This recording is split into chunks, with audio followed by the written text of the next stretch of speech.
3 weeks had passed since the council hearing, and Kyle's presentations had become the most popular events on Station Harmony. The main lecture hall was always packed with students and staff from dozens of different species, all wanting to learn about Earth's conservation success. Luna had become a familiar sight in the corridors, and while some aliens still kept their distance, many had grown comfortable with her presence. Kyle was reviewing his notes for that afternoon's presentation when alarms suddenly blared throughout the station. Luna's ears perked up immediately and she jumped to her feet, alert and focused. The lights in Kyle's quarters switched to emergency red. A voice came over the station's communication system. Environmental emergency in Research Wing 7. Chemical leak detected. All personnel evacuate the area immediately. Emergency teams report to your stations. Kyle's tablet lit up with emergency notifications. He quickly pulled on his jacket and headed for the door with Luna beside him. The corridors were filled with people moving in organized chaos. Staff members in emergency uniforms rushed past and students were being directed toward safe areas. Kyle spotted Commander Thorne near a junction point, coordinating the evacuation. The large reptilian alien was barking orders into a communication device. "Commander, what's happening?" Kyle asked. Commander Thorne glanced at him briefly. "Chemical storage failure in Wing 7. The area has been sealed, but we have reports of students trapped inside. The chemicals are interfering with our sensor equipment. We cannot locate them precisely, and our rescue drones are malfunctioning. How many students are trapped?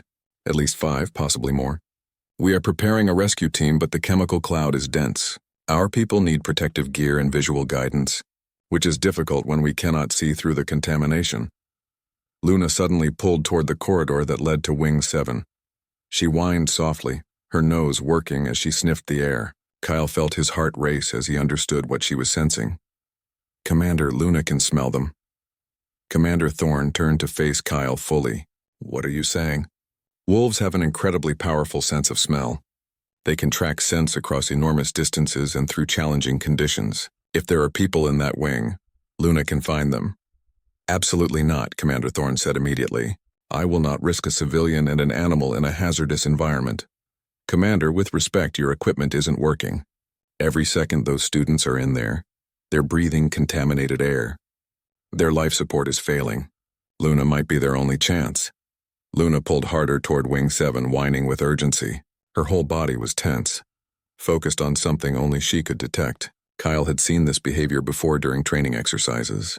She had caught a scent. Professor Vexthor appeared beside them, breathing heavily from hurrying through the corridors. "Commander, I have just heard. One of my students, Pip, was in that wing when the emergency began. Please tell me you can reach them." Commander Thorne's jaw clenched. The alien looked at Kyle, then at Luna, then back at Kyle. "If I allow this, you follow my instructions exactly. You wear full protective gear. You stay behind my rescue team. And if I order you to retreat, you retreat immediately. Understood?" "Understood, Commander." Within minutes, Kyle was suited up in emergency gear with a breathing mask. Luna couldn't wear a full suit, but the veterinary team had fitted her with a protective covering and a mask adapted for her snout. She tolerated it patiently, still focused on the scent trail that only she could detect. The rescue team consisted of Commander Thorne, 2 security officers, and Kyle with Luna. They approached the sealed doors of Wing 7 carefully. The air beyond the doors was thick with yellow-green chemical fog. Emergency lights flickered weakly through the haze. "Stay close," Commander Thorne ordered as they entered. The visibility was terrible. Kyle could barely see a few meters ahead. His breathing mask filtered the air, but he could still smell the harsh chemical odor. Luna moved forward with confidence, her nose to the ground, then raised high, reading the air currents. She pulled Kyle to the left, away from the main corridor. "She's tracking something," Kyle reported through his communication device. "My sensors show nothing in that direction," one of the security officers said. "Trust her," Kyle insisted. Commander Thorne hesitated, then nodded. "Follow the wolf." They moved deeper into the contaminated wing. Luna led them through corridors Kyle would never have chosen, around obstacles and through sections where the chemical cloud was thinner. Several times she stopped, raised her head to sniff, then changed direction slightly. She was following something invisible to everyone else. After what felt like hours but was only 15 minutes, Luna stopped at a sealed laboratory door. She scratched at it and whined urgently. Commander Thorne scanned the door with a handheld device. Life signs detected. Multiple individuals. The door mechanism is damaged. The security officers worked quickly to manually override the door. When it finally opened, they found 5 students huddled together in the corner of the lab, their emergency air supplies nearly empty. Pip was among them, his small body barely moving. Kira Vel was there too, her blue skin turned pale from lack of oxygen. "Get them out now," Commander Thorne ordered. The rescue team moved quickly, carrying the students who couldn't walk on their own. Luna led them back through the contaminated corridors, finding the quickest and safest path. By the time they emerged from Wing 7, medical teams were waiting. The trapped students were immediately rushed to the medical bay. Kyle pulled off his mask, breathing heavily. Luna shook herself, dislodging the protective covering they had put on her. Her tail wagged as medical staff checked her over, confirming she had not been harmed by the chemicals. Commander Thorne approached Kyle, removing its own protective gear. "Your wolf saved those students' lives.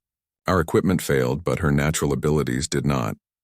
She was just doing what wolves do," Kyle said, kneeling beside Luna and hugging her.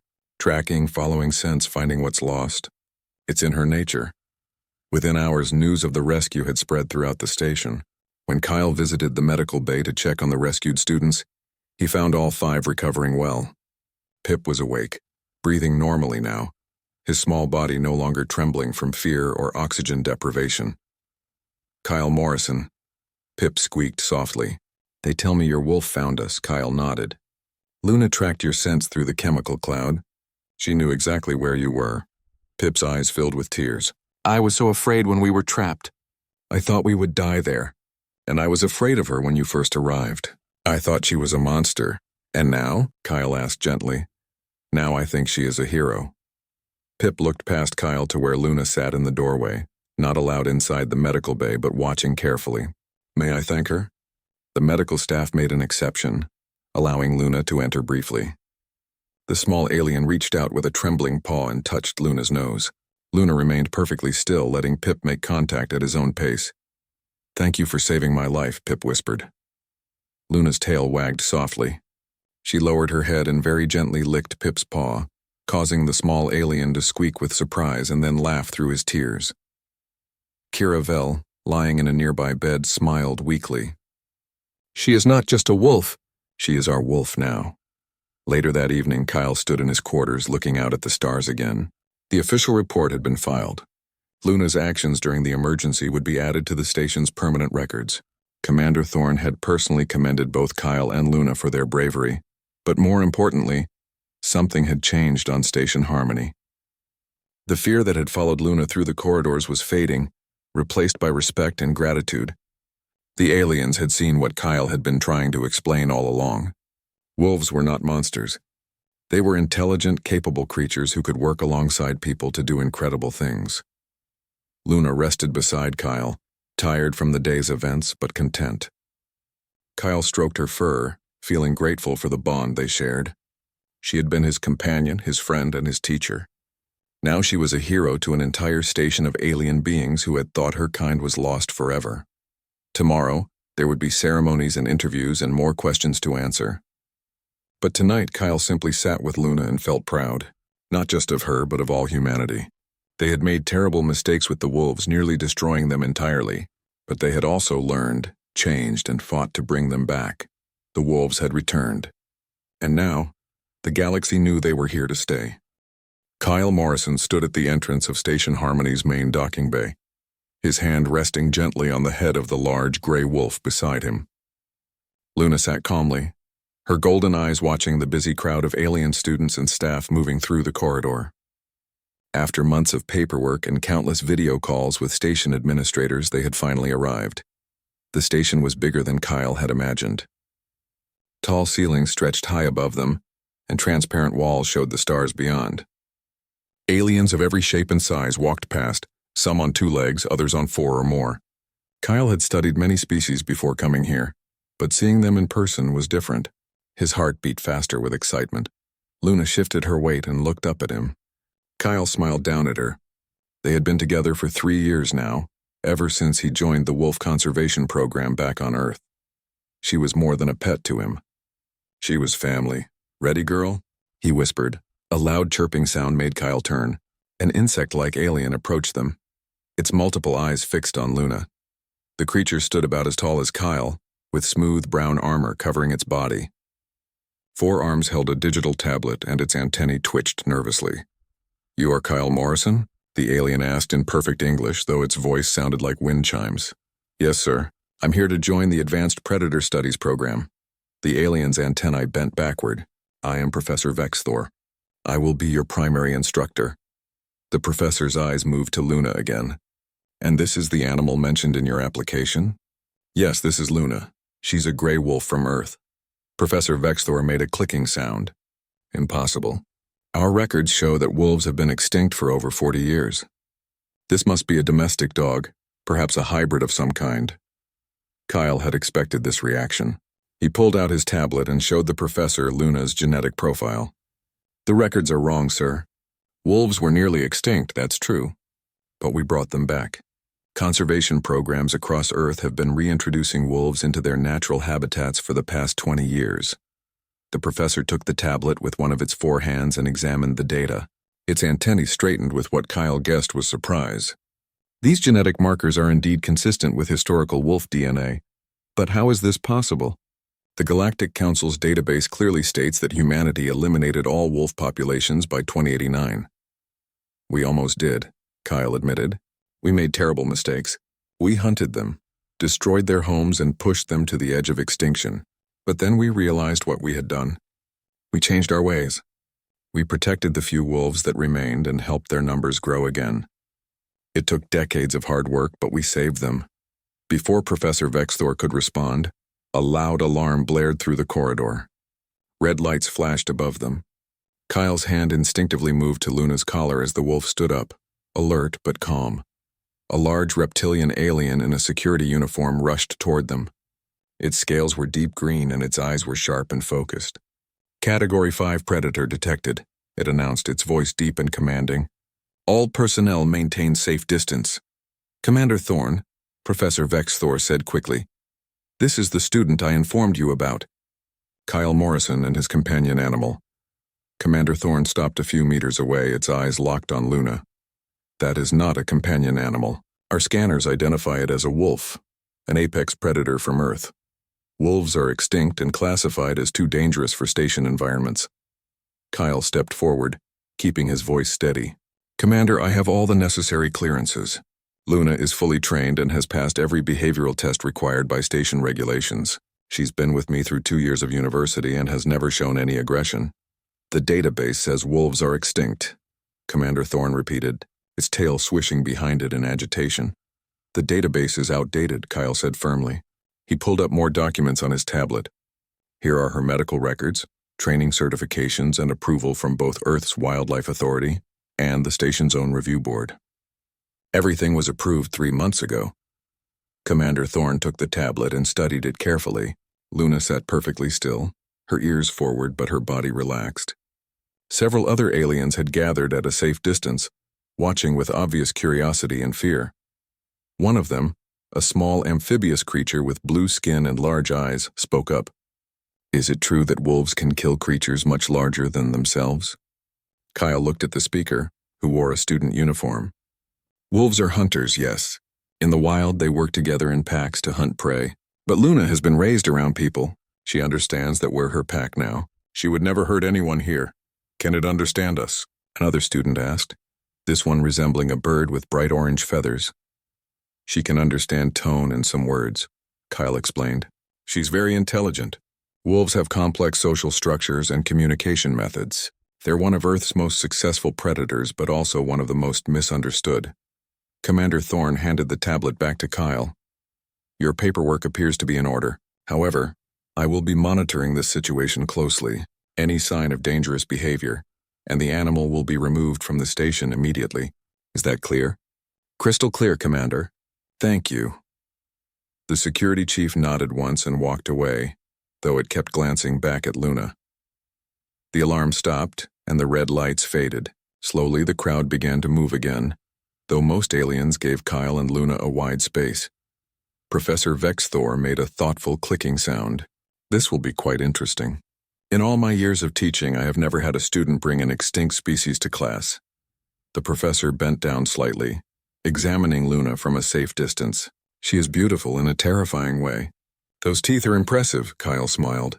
She's actually very gentle. Would you like to meet her properly? The professor's antennae bent backward again. Perhaps later, when I have mentally prepared myself. For now, let me show you to your quarters. You will have a special room that can accommodate your companion.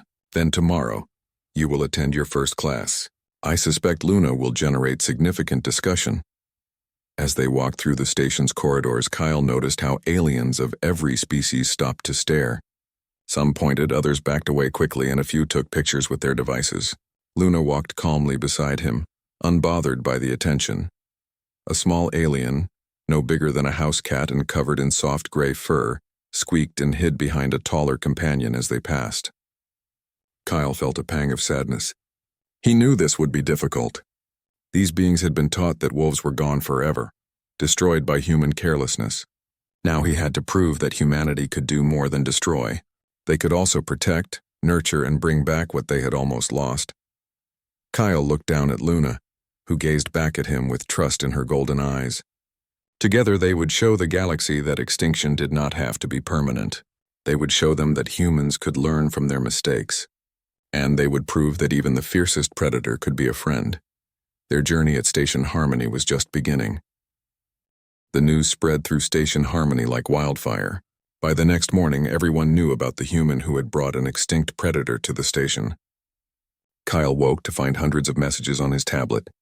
Requests for interviews, questions from curious students, and more than a few complaints from worried staff members.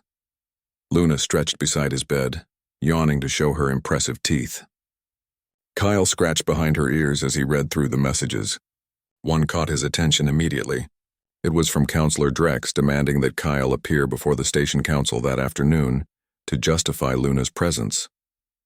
Looks like we're in for a long day, girl, Kyle said. After breakfast, Kyle headed to his first class with Professor Vexthor. The classroom was circular, with seats arranged in rising tiers around a central presentation area. When Kyle and Luna entered, the room fell silent. Every alien eye turned toward them. Good morning, class, Professor Vexthor said, gesturing toward Kyle with one of its forearms. Today we have a very special guest. This is Kyle Morrison, a new student from Earth, and this is Luna, who I'm told is a gray wolf. A tall alien with crystalline skin raised a hand. Professor, how can it be a wolf? Wolves are extinct. Every galactic database confirms this. Kyle had prepared for this question. He stepped forward, letting Luna sit beside him. May I explain, Professor? Professor Vexthor nodded, its antennae tilting forward with interest. Kyle took a deep breath. You're right that our databases list wolves as extinct.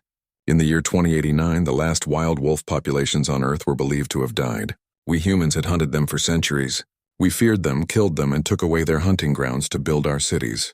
By the late 21st century, we thought they were gone forever. He pulled up images on the classroom's main screen, showing old photographs of wolves, but a few survived. Small populations remained in remote areas, and some lived in conservation facilities. A group of scientists, wildlife experts, and concerned citizens decided to try something that had never been done on such a large scale. They decided to bring wolves back. The blue-skinned amphibious student from yesterday raised her hand. I am Kira Vell. How is it possible to bring back an extinct species? They weren't completely extinct, Kyle explained. We call it functionally extinct, which means there were so few left that they couldn't survive in the wild on their own. The conservation teams took the surviving wolves and carefully bred them, increasing their numbers. Then they started reintroducing them to protected wilderness areas. Another student, small and rodent-like with nervous movements, spoke up in a squeaky voice. My name is Pip. I must ask, if these creatures are so dangerous, why would you bring them back? Why not let them disappear? Kyle smiled sadly. Because we learned something important. Wolves aren't just predators, they're what we call a keystone species. When we removed them from the wild, entire ecosystems collapsed. He showed new images on the screen displaying forests and rivers. There was a place on Earth called Yellowstone. After wolves disappeared, the deer population exploded. Too many deer ate too many plants. Rivers changed course because there were no trees to hold the soil. Other animals disappeared. The whole area was dying. Kyle switched to different images showing the same areas looking healthier. Then, in the early 21st century, we brought wolves back to Yellowstone. Everything changed. The wolves hunted some of the deer, so the deer population decreased to healthy levels. Plants grew back. Trees returned to the rivers. Birds came back. Even the rivers started flowing in their old paths again. The wolves didn't just survive, they healed the land. The classroom was silent. Every student was staring at the images on the screen. Professor Vexthor made a soft clicking sound. Fascinating. So by removing the predator, humans actually caused more damage than the predator itself ever did. Exactly, Kyle said. We learned that nature is connected in ways we didn't understand. Removing one piece can break the whole system. Wolves taught us that lesson. A large alien with multiple tentacles spoke in a bubbling voice. But these wolves hunt and kill. How do humans live near such dangerous creatures now? Kyle knelt beside Luna and gently stroked her fur. Wolves are dangerous, yes, but they're also intelligent and careful. Wild wolves avoid humans most of the time.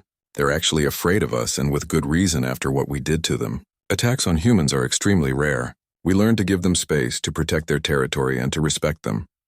Pip, the small rodent-like student, trembled in his seat. But that one is so close to you. Aren't you afraid? Luna would never hurt me, Kyle said softly. Wolves are pack animals. They're loyal to their family. I raised Luna from when she was a pup. She sees me as part of her pack. We trust each other completely. Kira Vell leaned forward in her seat, her large eyes focused on Luna. May I ask what she eats? Meat, primarily. On the station, she eats specially prepared food that meets her nutritional needs.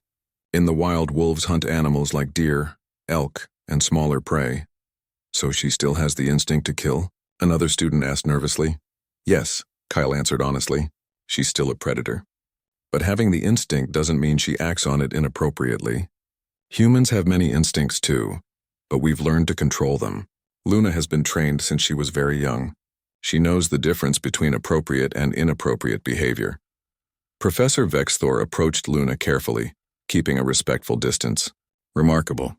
I have studied extinct species for decades, yet I have never seen one in person.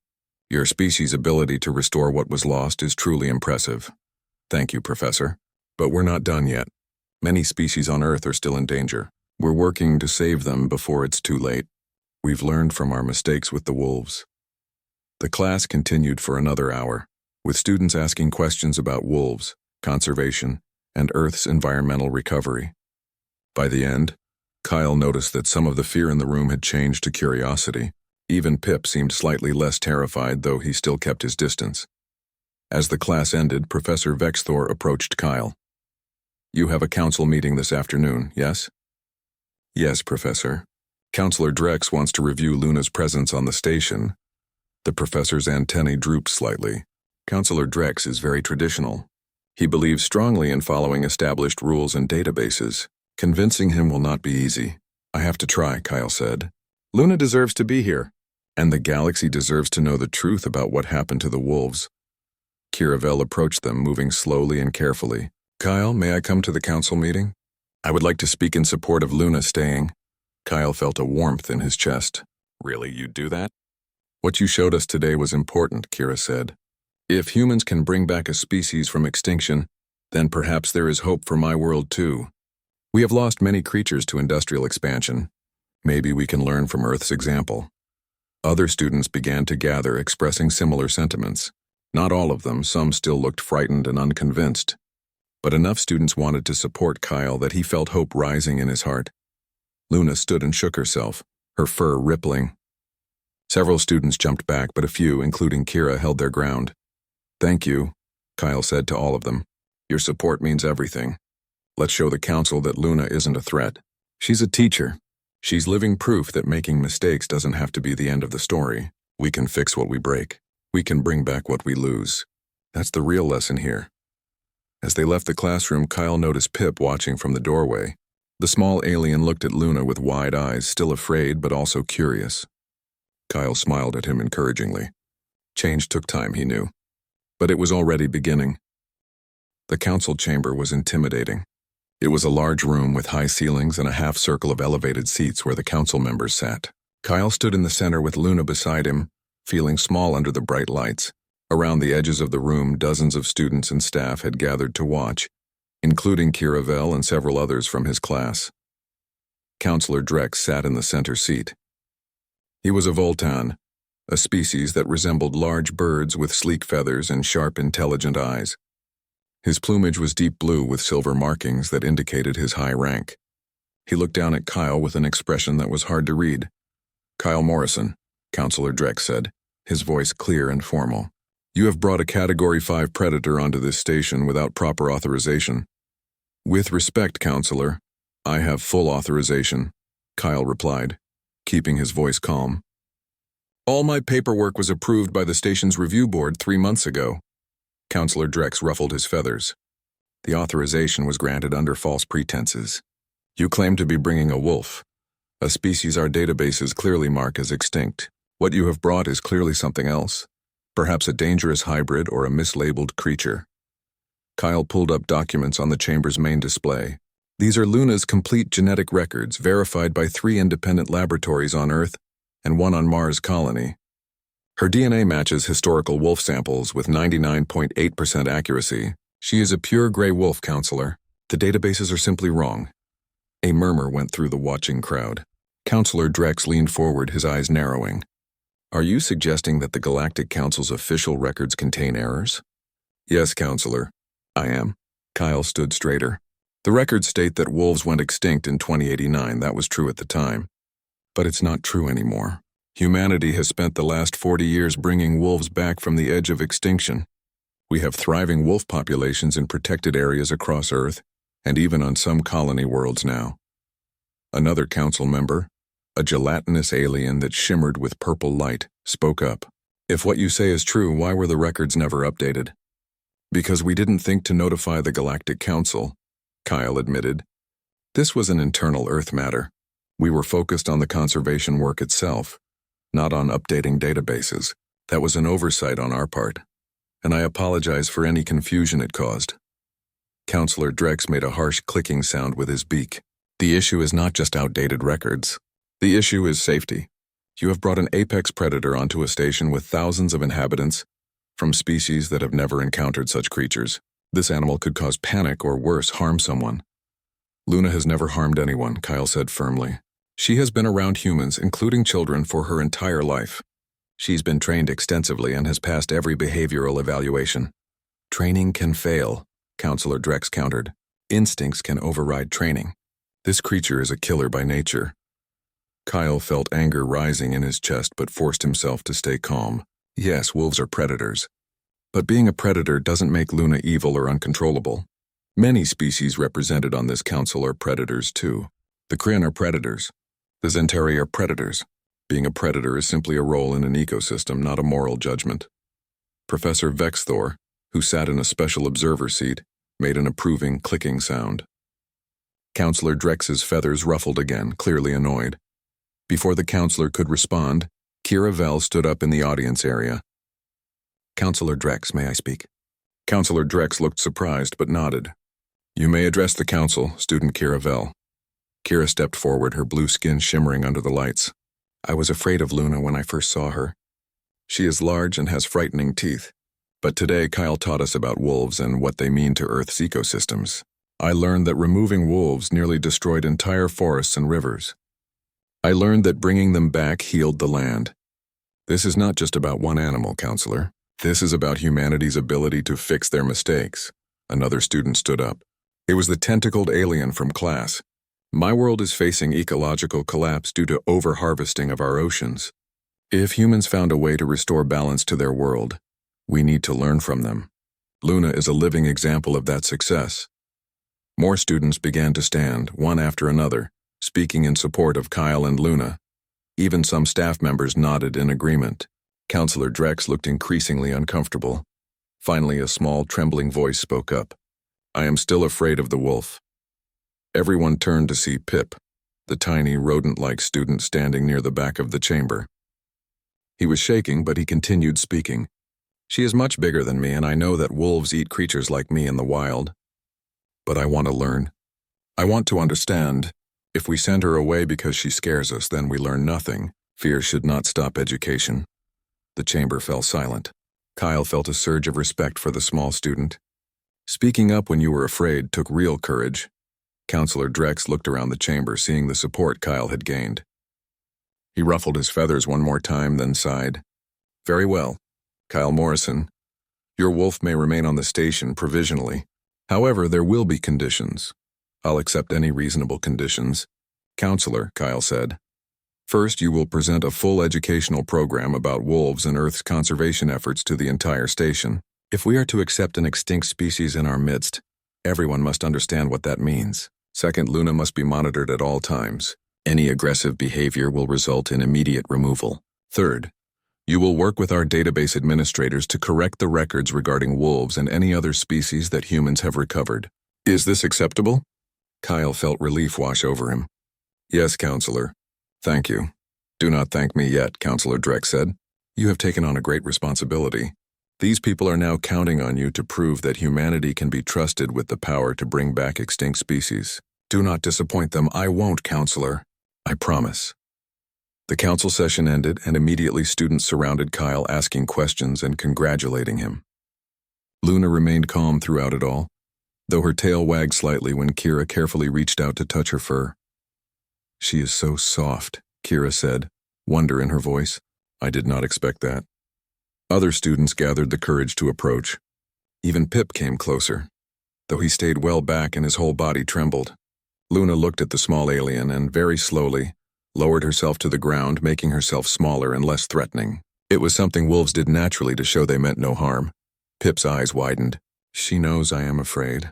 She's very smart, Kyle said gently. She can read body language and emotions. She's trying to tell you that she won't hurt you. Professor Vexthor approached and stood beside Kyle. You have won an important victory today, Kyle Morrison, but Counselor Drex was correct. Now comes the hard part. You must prove that humanity deserves the trust you have been given. I know, Professor, but Luna and I are ready. We're going to show everyone that extinction doesn't have to be forever. We're going to show them that humans can be more than destroyers. We can be healers too. That evening, Kyle sat in his quarters preparing his presentation for the station. Luna lay beside him, her head resting on his lap. Through the window, he could see the stars stretching endlessly into space.